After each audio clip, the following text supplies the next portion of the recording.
కావు చెట్టు కింద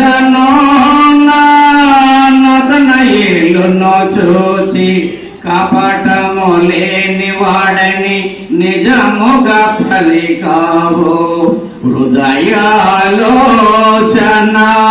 ఎరిగిన వాడా ఎదలో స్థానము కోరిన వాడా నీదు శిష్య బృందములో ఎవరు గొప్పాయని వాదము కలుగగా గోర్తెరిగితివే.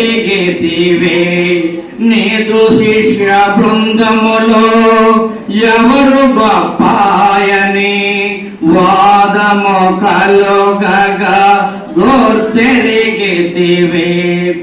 ఉపమాన రీతిగా హెచ్చరించిన